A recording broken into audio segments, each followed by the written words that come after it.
Welcome back to the Warehouse Podcast, everyone. My name is Elijah. Today we're here because the world is burning. I don't know if you guys are aware. Mike Elias is out pulling a Luigi Mangione and is fighting the rich, championing the little guy, refusing any sort of money from billionaires. Every player of even moderate value is locked in for the 2025 season. Everything has bypassed the Orioles. We missed the market, missed the train. And this podcast is about where the Orioles are going to go from here. Uh, as the team maybe least prepared for the 2025 season out of all 30 MLB teams, we have to ask ourselves what exactly happened? How did the entire market buy? No, I'm just joking. I'm joking, guys. It's not that bad. But if you read reactions online, that is likely what you'll see. We're going to be okay. Um, I do want to say one quick thing real quick. I did get a new microphone. This is a little bit of a new setup. It was a Black Friday splurge for myself. If you guys hear problems with the audio quality, please let us know. I, of course, will go ahead and listen to this to make sure it sounds okay after recording. But I just want to preface that. Um, Other little housekeeping item, of course, we want to thank the sponsor of this show. BetOnline continues to be the world's most trusted betting platform, your number one source for online betting. From the earliest odds to in-game live betting, BetOnline provides you with all the action and the ability to watch the games as they happen. With the largest selection of odds on everything from football, the NBA and college basketball, NHL to UFC, head to BetOnline today. Don't forget to use promo code BLEAV, that's BLEAV, our home network, of course. Uh, be sure to use promo code BLEAV for your welcome bonus on your first deposit. Bet online, the game starts here. So, um, yeah, I guess let's get into it. There's been a lot of hubbub this week, a lot of commotion, a lot of uh, babble. I don't know if that was the right word there, but there's been a lot of uproar this week. People are very upset with the state of the Orioles, the state of the market, and the Orioles' inactivity within it. When Tyler came on the last episode of this podcast, how things were so different. We had just signed two guys on the day before the winter meeting started. Tyler O'Neill came in to give us some right-handed thump. Gary Sanchez give us some right-handed thump and a glove behind the dish. Um, I like how the how the discourse around the Orioles has changed so rapidly in just like, man, I guess like 5 days or so is unbelievable to me. I was shocked at just the immediate like 180 turning on everything and everyone in how the Orioles are being managed right now. Um, and I guess a lot of it centered around this one thing. The big news of this week on Thursday, Ben Palmer of PitcherList.com, is a well-known figure on Orioles Twitter and Blue Sky. He released an article detailing Mike Elias's seeming unwillingness to accept further financial resources from Orioles ownership. Um, the crux of it is David Rubenstein wants to spend more money on the team, wants to give resources, and Elias is committed to this I guess more virtuous path, trying to serve as uh, the the article said the antithesis of larger teams like the Yankees and the Dodgers. It like fundamentally it seems like the perfect fodder for what so many people online, hit Mike Elias on. They say, oh, he hugs prospects too much. He won't go for it in free agency, all of this stuff. And, I have agreed with these things oftentimes. But to get into it a little bit more, there were a couple like pretty inflammatory statements in here. For one, quote, Elias is in over his head building a major league roster, the source noted. Another thing that this source also said was he called it I shouldn't say he or she called it a vanity project for Elias, vanity project being the quote. And then another note in here is that Freddie Gonzalez and Ryan Fuller were seemingly fired as punishment for Hyde raising concerns about the state of the bullpen last year. Um, Another thing mentioned here is that even back in the John Angelos days, Angelos okayed seeking a trade for Juan Soto before this before his season with the Padres 2 off seasons ago, and I'm sorry, no, just before last offseason, uh, before he was traded from the Padres to the Yankees. That's what it was. Um, and Elias seemingly was not interested in that either. Really, like all of this is very surprising, of course. All of this is very upsetting. The concept of the man whose job it is to make the team better being given resources to do so and refusing them, saying, no, I don't want to make the team better that way, is, it seems like such a ludicrous concept to us as fans. It's like you are being given the resources. Your job is to make the team better. Go make it better. Um, I'll get into my thoughts on it in a minute. I guess to back up a little bit, part of what also made it surprising was who this came from. Once again, this was Ben Palmer and PitcherList.com.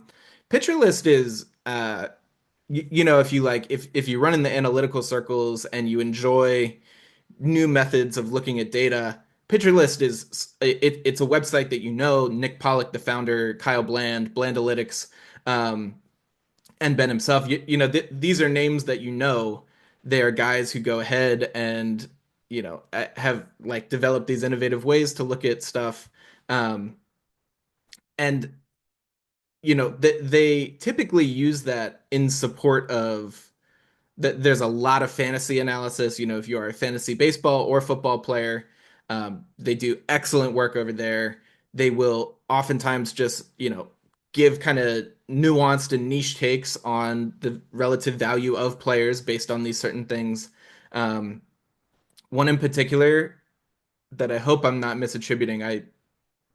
Man, I'm pretty sure it's pitcherless. I'm gonna say it. Was this argument that Blake Snell does not actually have bad command despite the elevated walk rates.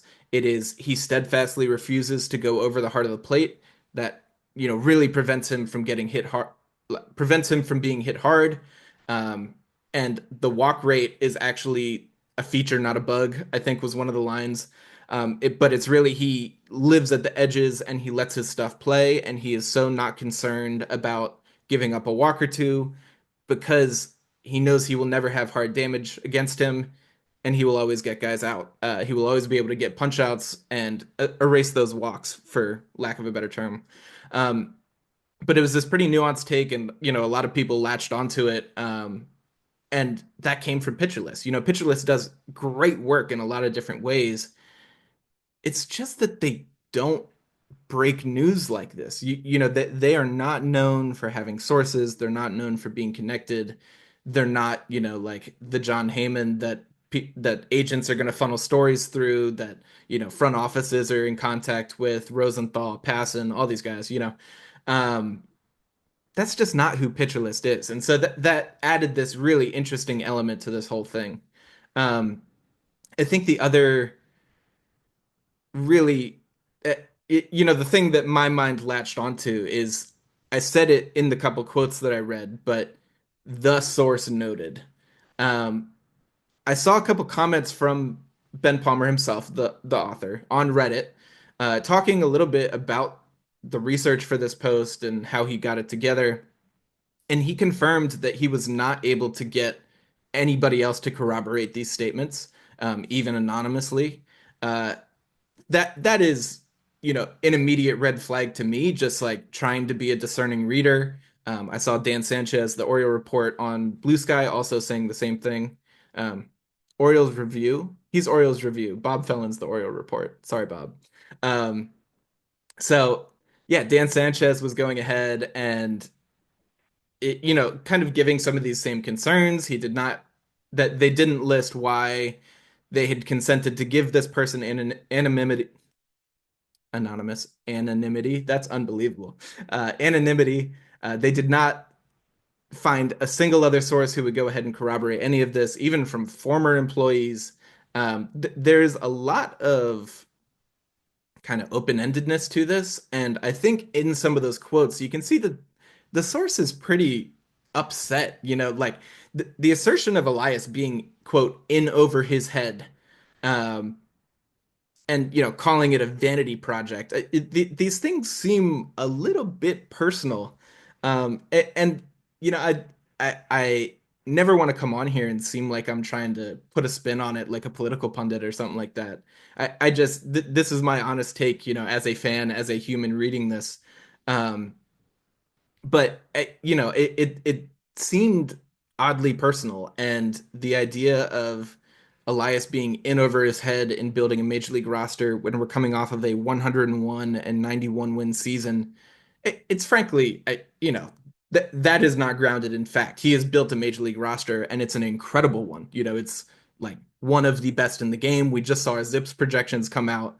Like across the board, we've got just like everyday players racking up 3, 4 wins at their 50th percentile projections.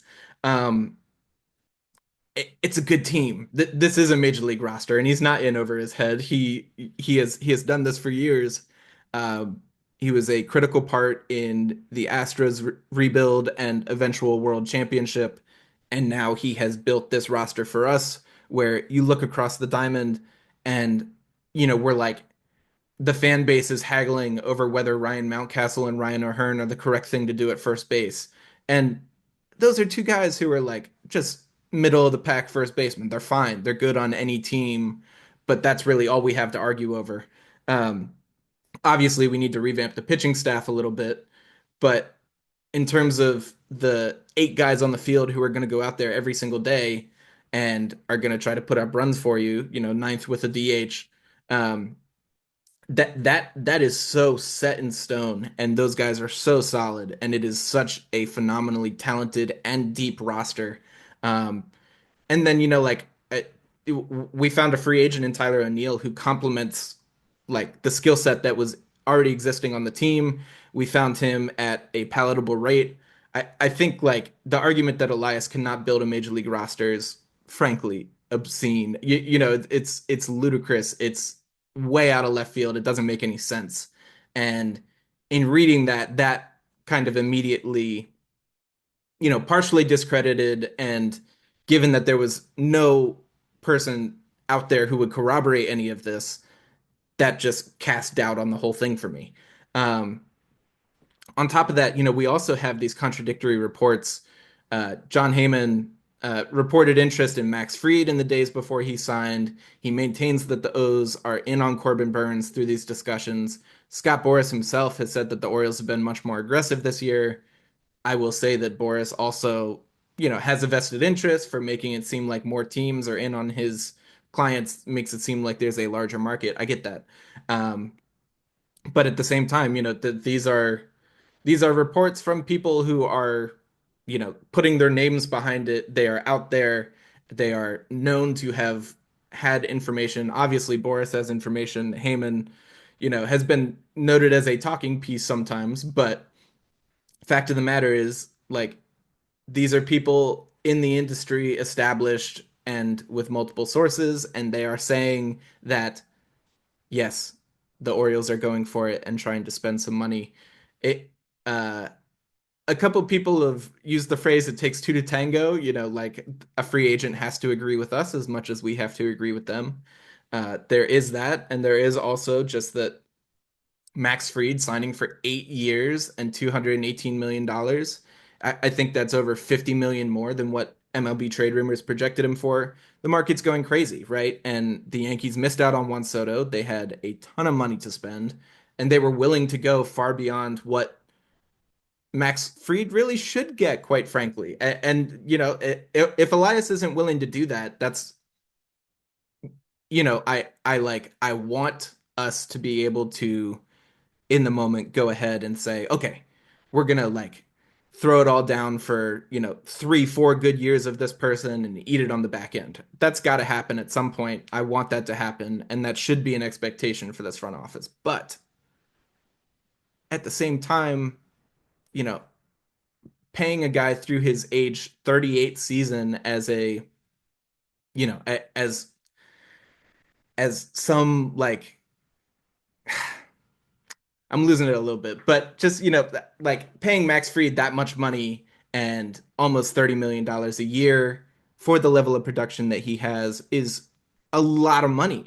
And it's fine to be committed to a standpoint where that is not palatable for you, despite how much resource or despite what the resources are that you have available. I think like it's defensible to say I am not willing to go that far away from what the true value of the situation is in my eyes. And this model, quote unquote, of how they evaluate players and how they evaluate resources has gotten us to the point where we are, perennial like division contenders. And if you're a division contender in the AL East, you're really pretty close to a World Series contender. I don't think that there's any argument that the Orioles are not at that point right now as it stands. Um, and sure, like we need some pitching again. That's fine. If Kyle Bradish had not torn his UCL and had not had, Tommy John with an internal brace, we would not be sitting here right now talking about how the Orioles are so wildly screwed. And obviously he knew that coming into this offseason, but like building a team is a multi-year process. And we have been thrown into this moment partially by circumstance and partially by Elias. And that's my only point is not everything is controllable, I guess. And I think that there are plenty of signs that we are trying to go ahead. We are trying to get ourselves up at that higher level of the free agent market. We are playing there. We are having these conversations. And sometimes it doesn't work out. Um, but I digress. You feel free to make your own thoughts. I'm certainly not trying to tell you how to feel about that. And quite frankly, if this person is in the front office, I will say it was never actually said that the source was in the front office. They said they were connected in the front office, if I remember correctly. I'm going to scroll and yeah, according to a source close to the Orioles front office. Excuse me. I That's another interesting angle. If this person doesn't actually work for the Orioles, that's kind of interesting. Um, yeah.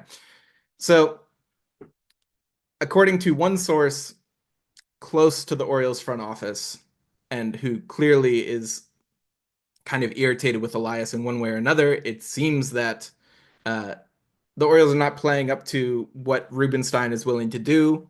If that is the case, it's upsetting. I want the Orioles to max out their capabilities.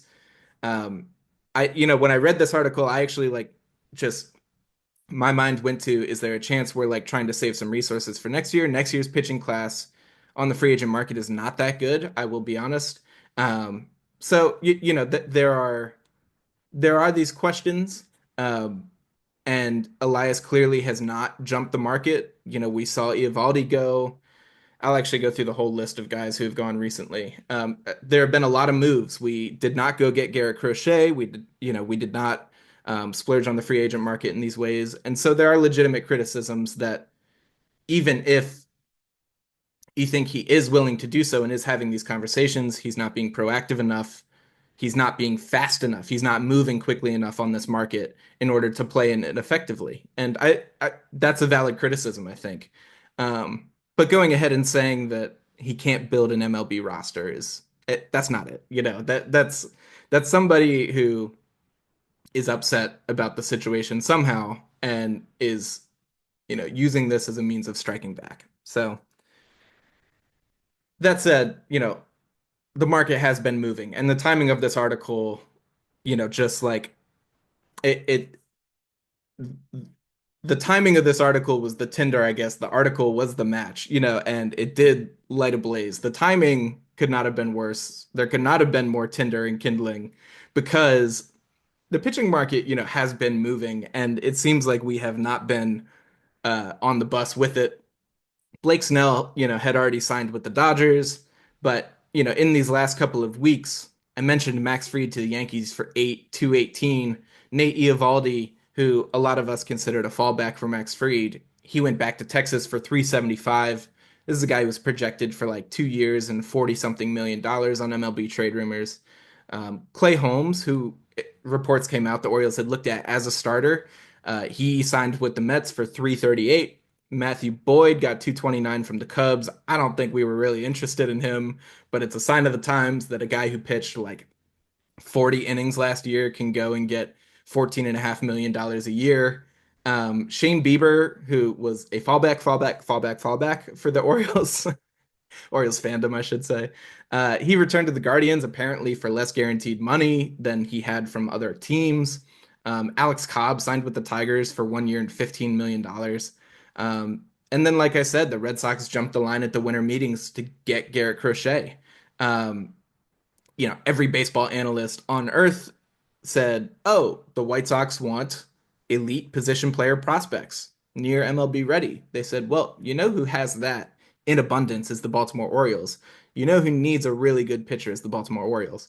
And so we had been tentatively matched up here, and just as we were with Dylan Cease last offseason, with the White Sox for this trade, and we missed the boat on that too. And the Red Sox gave up. I mean, Kyle Teal and Braden Montgomery are both top 100 prospects. Both maybe even top 50 prospects or so. I think it was four of the top 15 prospects according to MLB Pipeline. They paid a really heavy price for Garrett Crochet. It was probably what Crochet is worth, but um, just illustrating the situation. Um, yeah, so it just feels like this pitching market is moving and moving and moving, and we are sitting here with our hands folded, patiently trying to sort out the most efficient way to move through it. And I think it was Andrew Friedman back in the day, the I don't remember his exact title, but the GM of the Dodgers. Andrew Friedman said, if you're rational about every free agent, you're never going to sign one. And I think that is the place where you can go ahead and probably try to levy some criticism that if we really want to play in the free agent market, we need to go ahead and go outside of the comfort zone, blow past what the model will say for that one guy to lock down a couple really, really important years. Um, and I think these years are important. Tyler talked to you last time, and I think he made an incredible, incredible point by saying Juan Soto getting $765 million really hurts the Orioles' chances of ever signing Gunnar Henderson to an extension. He just Gunnar is going to be, I think, 2 years older by the time he hits the market. He is going to be at the top of his game. He's going to play a more valuable position and he's going to have better defense. And goodness forbid if he becomes a better hitter in these next 4 years because he's still only 22 years old. Uh, if Gunnar goes ahead, continues to make advancements, continues to go ahead and become the player that we think he'll be, he's going to go and get $600 million on the free agent market. That just is what it is. He's going to get $50 million a year.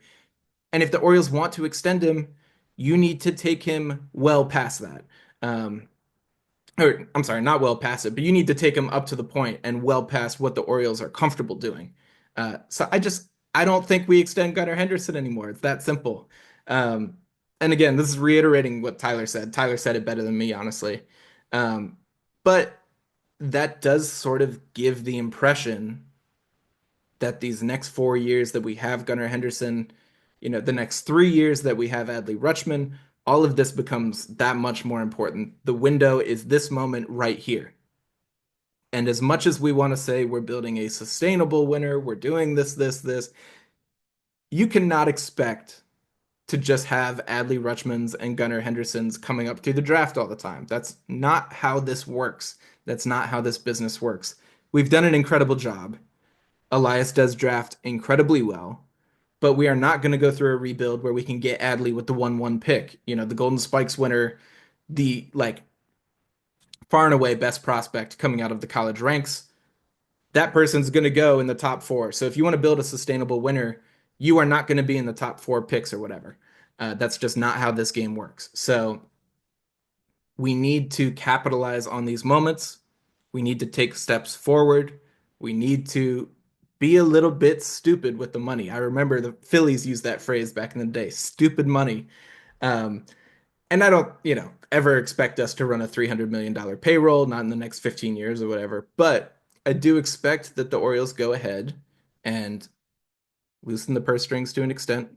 And I have no reason to believe that Elias is not willing to do that. This article would imply otherwise, but that's where we stand. So you look at it and you say, Where do the Orioles go this offseason in order to advance the team, in order to, get back to the playoffs and maybe even win a game this time? Where do the Orioles go?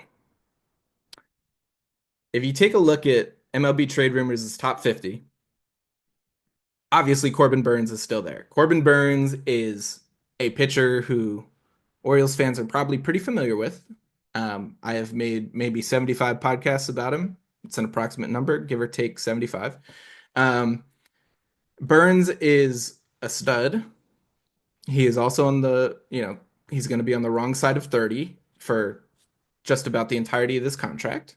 He is very, very talented. He has a great feel for spin, which probably gives you a good hope that he'll be able to evolve as a pitcher. He knows himself. We saw him make adjustments with his cutter toward the end of the year. And in interviews, you heard him say, I was spinning it too efficiently, had to cut down a little bit, get a little bit more movement back. So he's somebody who knows himself. I think last offseason when we traded for him, I talked about he keeps a notebook after every single start, and it's not about results-based stuff. It is about his inputs. He said, I executed this pitch the way I wanted to. I did not execute this one. What are the things I can do better? What are the things I need to keep doing that way? And he does that after every start. So he's cerebral. He has a very, very, high ceiling, I guess. He has obviously the talent to strike out near 30% of people, to walk next to nobody, to limit hard contact.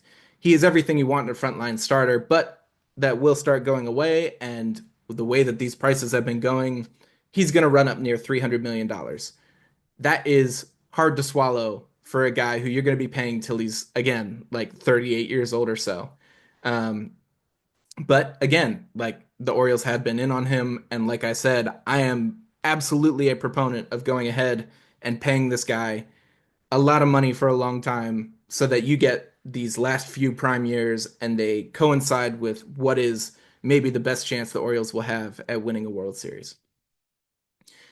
The next tier down in free agency are two guys, Jack Flaherty. Um, Orioles fans are familiar with him too. He had a great year, but I want to caution that it was worse in every way with the Dodgers. Strikeout rates regressed, walk rates climbed, hard contact went up.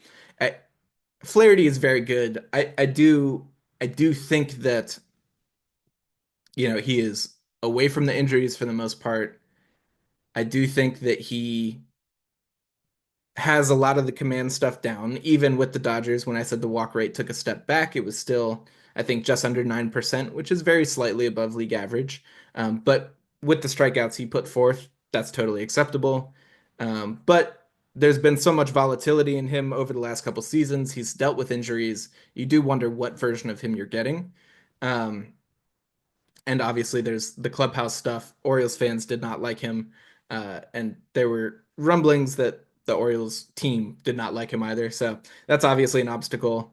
And then Sean Manaea, who is frankly a pretty big step down from Jack Flaherty, I think. Uh, if you want to look at the track record of upside, Flaherty put together a great season. Manaea put together a great 2 months. Um, those 2 months came from a change in his mechanics. He stepped across his body more. He threw like from a lower arm angle. All of that is valid and are legitimate changes. It's just that how long you could argue it's a bit gimmicky and you question how long that's going to work. At the same time, I think I was a believer in it, but the biggest knock on him is he has a qualifying offer attached, and the Orioles have this really unique chance to go in with 3 picks in the top 40 if Burns and Santander walk away.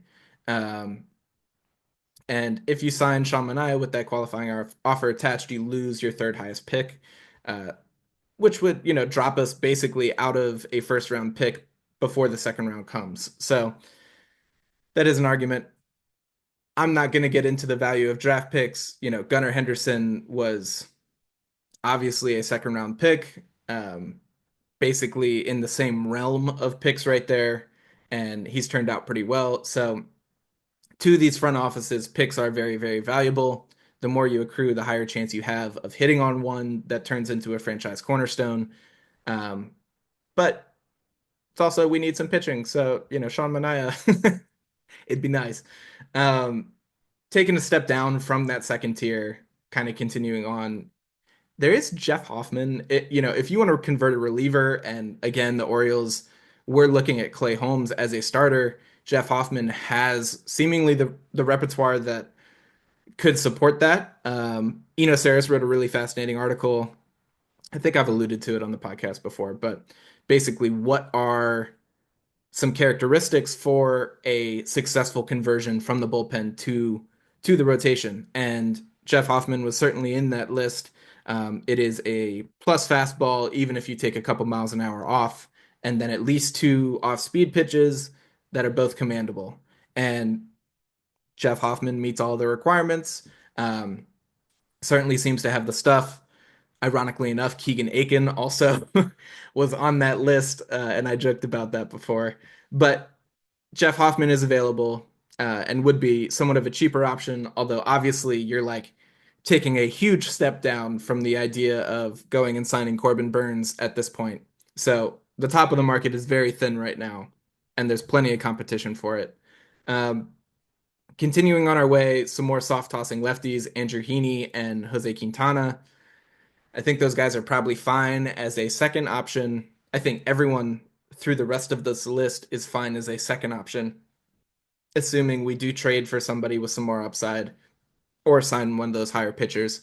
There are the old guys. There's Max Scherzer, Justin Verlander, Kyle Gibson, Charlie Morton. Gibson really like doesn't necessarily belong in that group, but I needed to throw him in somewhere. He is not a future Hall of Famer like Scherzer and Verlander, and he is not as good as Charlie Morton, but he is old, and that was how I built this group. So, uh, Scherzer and Verlander obviously have struggled with injuries the last couple years, but at the same time have more upside than Gibson or Morton. Morton has been durable. He has been effective. He just kind of keeps going. But the, I don't know, knock, quote unquote, as a free agent is he seemingly just wants to pitch for Atlanta. So there are those old guys. I do not want Kyle Gibson back on this team as much as I appreciate him and his contributions. It's just he's not doing it for me. There are two somewhat understated and kind of could be interesting options. Walker Bueller, who really struggled to come back from Tommy John surgery, had a rough season last year. And then we saw him like pop in 96 with 19 inches of induced vertical break on his four seam in the playoffs. Bueller is the upside play if you really want one. He if he can put that together at all, he will look very much like the guy who was dominating the scene. Was I man, he wasn't a rookie of the year. No, he wasn't. But borderline all star and running 2.5 to 3 ERAs. Like Walker Bueller could be that guy again, striking out near 30% of players he faces. Um, and then the other kind of interesting one, and it's funny if you look up or if you ever see an article about this like under the radar free agent pitcher, it's almost always about this guy, Spencer Turnbull. And in that way, he is kind of a on the radar. He's like talked about as under the radar by everyone, and that's kind of putting him on the radar. Turnbull has been pretty quietly solid. He since he had left the Tigers, he's been a tiny bit of a journeyman, but um, yeah, Spencer Turnbull is available and probably a bit cheaper than most. Um, and then there are also two international free agents on the MLB Trade Rumors Top 50. Tomoyuki Sugano, who is currently an international free agent and is available to negotiate with teams, and then Shinosuke Ogasawara. I'm sorry. Um, Ogasawara has been posted. Both of these guys are really like soft throwers. They do not have big K numbers, and that's before you factor in a drop in moving to MLB, which is a pretty well established thing. Um, Sugano is, if I remember correctly, he's 35. He does have two Sawamura awards, which is the equivalent of the Cy Young over there.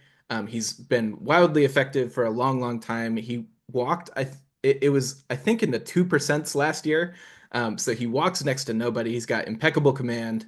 Um, so, if you want a project, neither of those guys are going to move the needle. Neither of those guys are going to start in the playoffs. Um, but it's an option for some depth. Um, so that's all to say, this free agent market as it currently stands, very, very top heavy, and it gets thin very quickly. That middle tier of pitchers, the Eovaldi's, um, Shane Bieber, kind of in a similar vein as Walker Buehler. We saw Matthew Boyd, we saw Clay Holmes. Like, kind of the middle tier has been gutted. Um, and not to say it was ever incredibly, like deep with talent, but we're at a point where the Orioles are somewhat limited on the free agent market. But I am going to hold out hope that they're still in the mix for Corbin Burns. I will cling to that for dear life until he signs elsewhere. I think latest reports are the Blue Jays and the Giants have been very, very in the mix. Um, I don't know what the Blue Jays are doing. God, they're trying to hold it together. I think Ross Atkins, their GM, is in his contract year, so maybe he's just refusing to give in hopes that he can sign another deal after this. Um, and then the Giants, they went and got Willie Adames. They're clearly trying to make a play. They extended Matt Chapman over in the middle of the season, so Giants under Buster Posey and their new management are trying to make a run for it. They are getting dudes, and Corbin Burns is certainly that. So, next little section on here, who could be available in trades? Th there are a lot of ways to construct a trade. I am very much a proponent of when I go into these things saying I am not as aware of, these like MLB evaluations of players as somebody actually in a front office would be. I go and I look at these things and I try to get in a sense for their relative values, and I think I know more than the average fan, but everything that I give to you is borderline worthless. And that might be, that's an overstatement, of course, but everything that I give to you is conjecture. Everything that I give here, I don't know. I'm looking, I look for trends. I look for, okay, there's a report of the Minnesota Twins are up for sale and their financial future might be a little bit in doubt. They might be trying to reallocate some resources. So I threw Pablo Lopez on this, on this thing. Um, I'm doing what I can. I'm picking up breadcrumbs for you. I'm trying to make a pie, and this is the result. So biggest thing I looked at was just, guys who are close to the end of their arbitration terms or on larger contracts, and for teams that might be trying to reallocate resources. Um, the Astros just traded Kyle Tucker, and that is clearly kind of a ridiculous move for a team trying to compete for a division championship and eventually a World Series. Kyle Tucker is one of the best players in the game when he's healthy, and that indicates that they were not comfortable with the level of payroll they were at. They were going to expect to let him walk at the end of the year, and they wanted to get something for him. Um, in that same vein, they've had some talks on Framber Valdez. Dana Brown, the Astros GM, is currently saying he expects to keep Framber, but at the same time, he's in talks for a reason. He's in these reports. He's in his final year of arbitration. He's projected for $17.8 million, so a pretty penny, just north of what Burns was paid last year. Valdez is incredibly durable. He's thrown 175 innings each of the last 3 years. Really heavy ground ball pitcher. I think it was 59.8% last year. I wrote down his career number, 62.2% ground ball rate. It's a sinker curveball combination, which is really kind of unique, which I kind of like. Not because I think it's more effective or anything, just because it's unique. Usually people are sinker slider. It's easier to tunnel those two a little bit.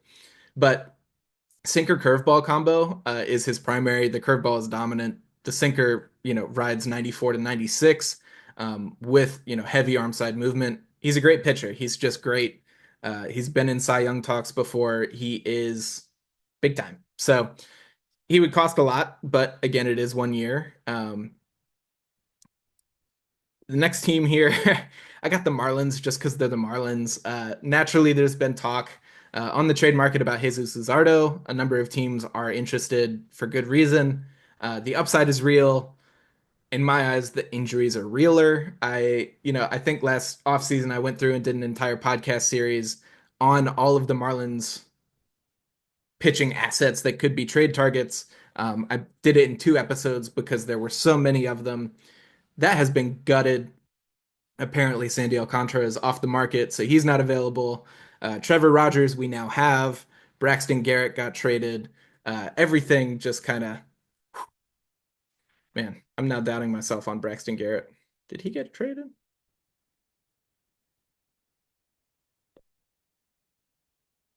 Yeah, I totally made that up. Braxton Garrett didn't get traded. He got hurt. That's what it was. He got hurt, so he's not an option. But Jesus Luzardo is still there. Sorry for the little tangent there. Luzardo, like again, upside real. The injuries are realer to me. When I did that podcast last off season, he was coming off of 178 innings of like pretty dominant baseball. This year he's coming off 66 and 2/3. His fastball velo dropped a mile and a half per hour. Off speed pitches dropped even more than that. I think it was 2%, or I'm sorry, 2 miles an hour on the braking stuff and another 1.6 on the off speed. His pitch locations were not good. 11th percentile average exit velocities, 29th percentile hard hit rate. He was getting blasted. His stuff did not look good, and he couldn't even do it for a full season. Um, but all of that said, the old Luzardo is still in there. Potentially, if his body is not just completely failing him, hopefully you have a physical before you actually finalize a trade. But Luzardo is slated to make $6 million last year. So if you want to make an upside play, he is obviously a low cost addition. And there is real upside. It's like even with the mile and a half drop on his fastball, it was still 95 miles an hour. The stuff still plays. It's just how much of him will you have? Edward Cabrera is also there, but he's making much less money and is earlier in his arbitration process. I think he's a Super 2 guy this year, if I remember correctly. Do not expect him to be moved at all. They have to keep somebody in the rotation. So, um, next team here, Seattle Mariners. They have always steadfastly refused to trade from their wealth of pitching. Trader Jerry is, giving into his compulsions, though. That's Mariners GM Jerry Dipoto. For those who don't know, he's notorious for just swinging deals left and right. He has been fielding calls on Luis Castillo. Castillo will be pricey. He has 3 years left on his deal with a vesting option for a fourth. All of those are over $20 million a year, and you're paying him until he's 36, I believe. I think that's right, 36. But Castillo's really, he's always been effective.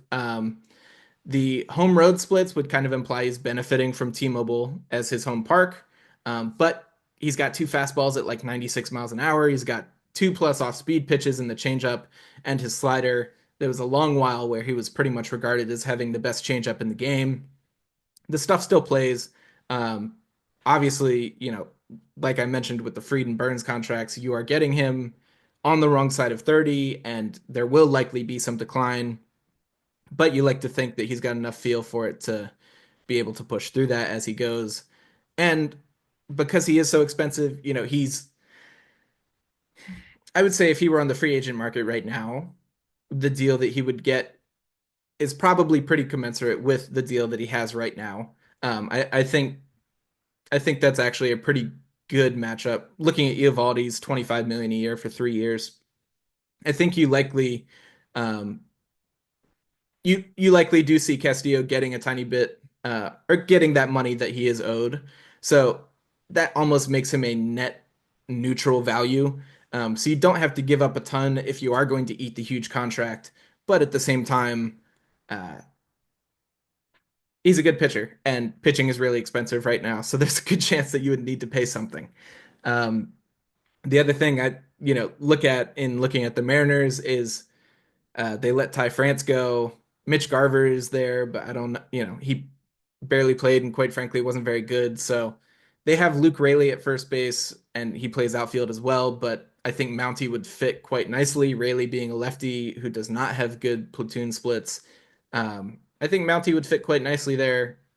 I'm not trying to get into the whole Mountie discussion right now, but it's a thought, and I think that the Mariners very much could be an option for us if we want to go to the trade market. I mentioned Dylan Cease earlier. There are rumors of Dylan Cease's $13.7 million projected salary being moved.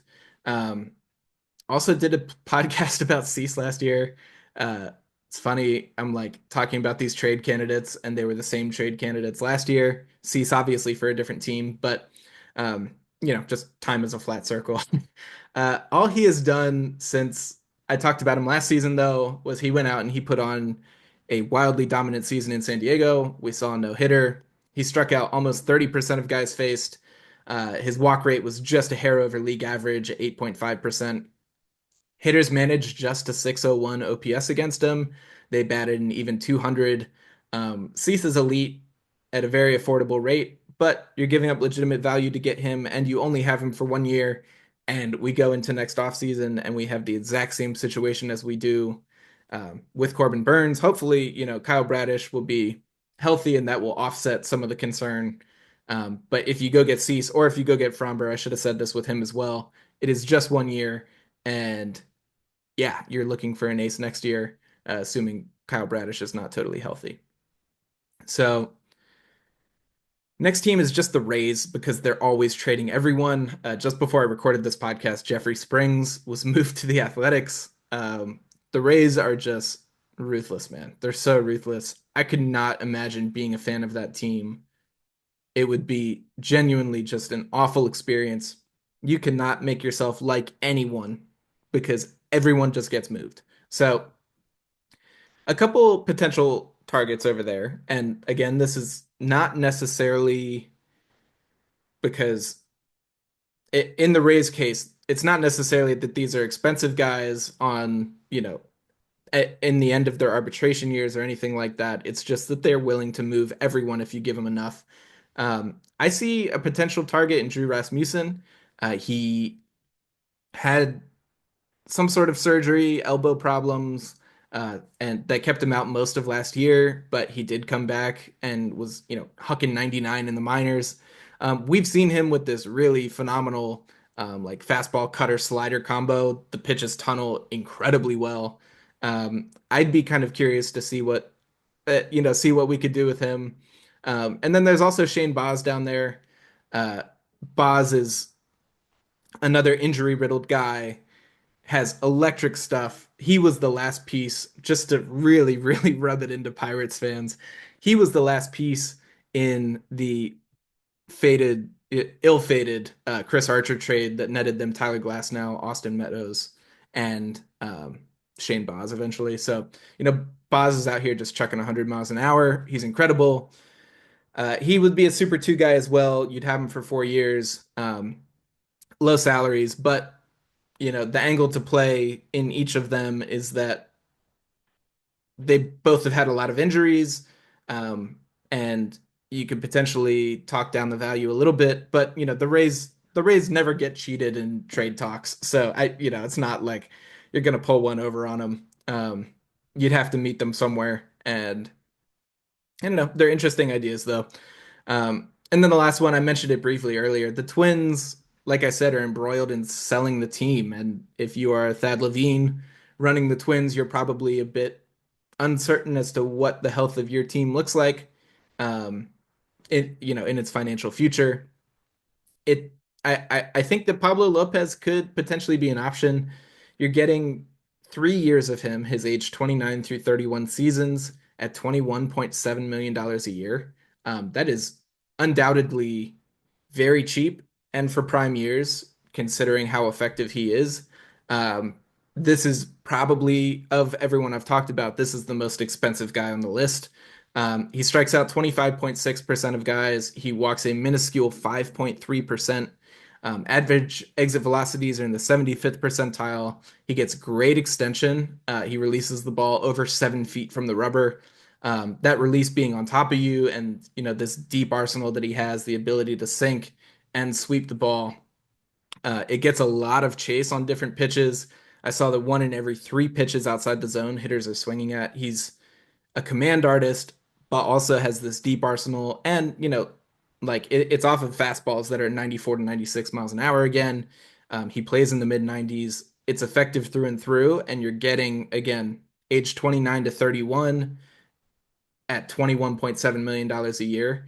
That is less average annual value than the Eovaldi contract for his like 35 to 34 to 36 season, something like that.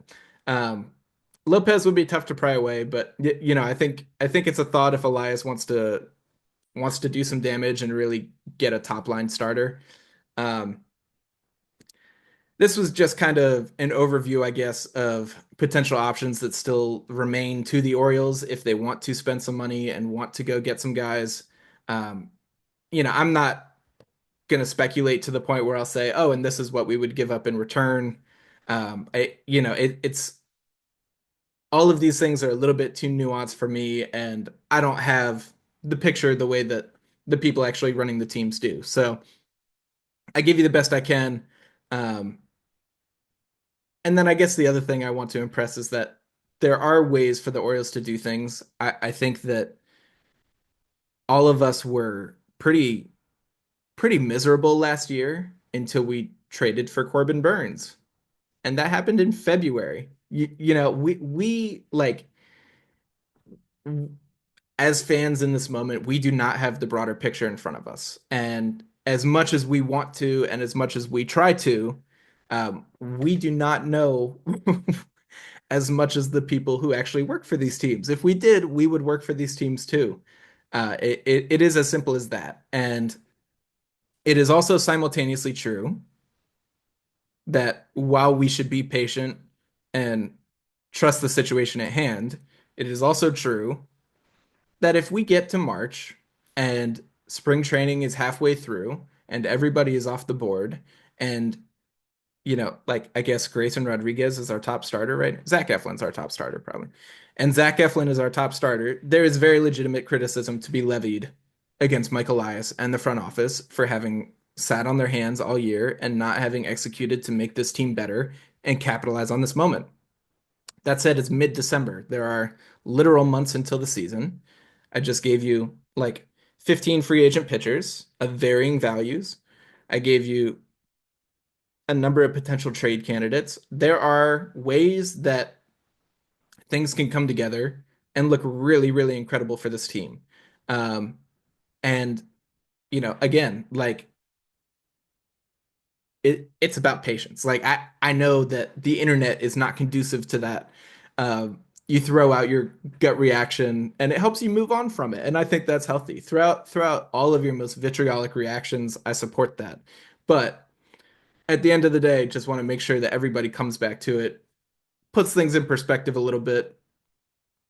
I run a podcast and a couple hundred of you listen to it every time we do it.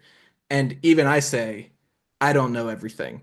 And we should all just humble ourselves a little bit, not pretend to know that uh, the inner workings of the front office or the options available to them to improve this team. We just don't know. We don't know. We don't know. So keep your minds open, let the situation play out. And then if at the end of the year we are in a position where Zach Eflin is our top starter, then by all means, rage against the machine. I support it. That would be unacceptable. This team is too good to squander on something like that, to bet on Kyle Bradish coming back healthy in like August. It's just, that's not feasible. So, whew, okay. I think that I'm going to wrap it up right there. As always, if you have the opportunity, please do follow the podcast, subscribe to us on your preferred platform. We are also on YouTube. I always wave to YouTube as I say that. Um, if you want to see me wave, you can go check us out there. As Tyler said last time, we're coming up on 300 subscribers. We would love to push over that limit over there, keep growing that community. We um, are on Twitter and Threads at the Warehouse Pod. Twitter, Threads, and Blue Sky. I have been most prevalent on Blue Sky. The Orioles community is building up over there a little bit. It's been cool to see, and yeah, fewer bots. It's nice. Not so much anger. It's all good. Um, so yeah, cool little community over there. And then I guess the last thing I should say is that yeah, I think it's just that the off season is not even halfway done. We are still rolling here. The winter meetings just happened. Um, and yeah, I don't know. Like if it's stressing you out right now, take a breath. The Ravens are pretty good. We're gonna play this terrible Giants team tomorrow, um, and hopefully put a hurt on them, and that'll be pretty cool. So if it's stressing you out, take a step back, leave that group chat, whatever. Do what's right for you. We can come back and evaluate the situation in a couple months. Until that time, we will keep pestering you with any news that comes up. We will keep blowing you up with, uh, I was going to say wise words. I don't even, do what you will with that. The wisest words that we're capable of giving, and we will do it all right here on the Warehouse Podcast. Um, my name's Elijah. Talk to you all soon. Let's go, O's.